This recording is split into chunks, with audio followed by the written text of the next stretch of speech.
ಸತೀಶ್ ಕುಂಪಲನ ಜಾತಿ ಯಾವುದು ಅಂತ ಯಾರಿಗೆ ಗೊತ್ತಿರಲಿಲ್ಲ. ನನ್ನ ಜಾತಿ ಹೆಸರನ್ನ ತಗೊಂಡು ಬರಲಿಲ್ಲ.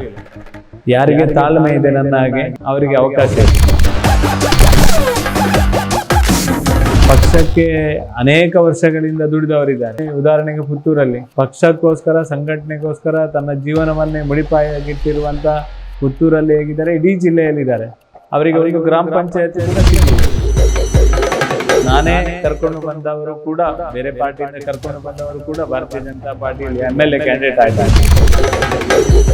ನನ್ನ ಮನಸ್ಸಿನಲ್ಲಿ ಗೊಂದಲ ಮಾಡಿಕೊಂಡು ಈ ಸಂಘಟನೆಯಿಂದ ಪಲಾಯನವಾದ ಮಾಡಿದ್ದಿದ್ರೆ ನಾನು ಈ ಹಂತಕ್ಕೆ ಬರ್ತಾ ಇಲ್ಲ.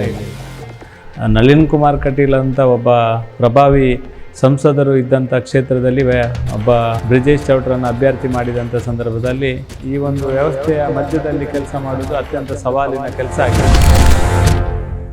ನಾನು ಭಾರತೀಯ ಜನತಾ ಪಾರ್ಟಿಯ ನಾನು ಯಾವುದೇ ಬಣ ರಾಜಕೀಯ ಅಥವಾ ಗುಂಪುಗಾರಿಕೆ ಅಥವಾ ಇನ್ನೊಂದು ಮತ್ತನ್ನು ಯೋಚನೆ ಮಾಡಲಿಲ್ಲ.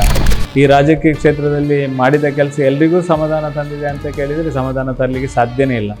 ಒಬ್ಬನಿಗೆ ನ್ಯಾಯ ಕೊಟ್ಟರೆ ಇನ್ನೊಬ್ಬನಿಗೆ ಅನ್ಯಾಯ ಆಗ್ತದೆ. ಎಲ್ಲವೂ ಸಮಾಧಾನ ಆಗಿದೆ ಅಂತ ನನಗೆ ಅನಿಸುವುದಿಲ್ಲ. ಆದರೆ ಅಸಮಾಧಾನವೂ ಇಲ್ಲ. ಭಾಳಷ್ಟು ವರ್ಷಗಳ ಹಿಂದಿನಿಂದ ಒಂದು ಕೂಗು ಇದೆ. ವಿಧಾನ ಪರಿಷತ್ತನ್ನು ಮಂಗಳೂರು ಈ ಉಳ್ಳಾಲಕ್ಕೆ ಕೂಡ ಕೊಡಬೇಕು ಅಂತ ಕೂಗಿದೆ.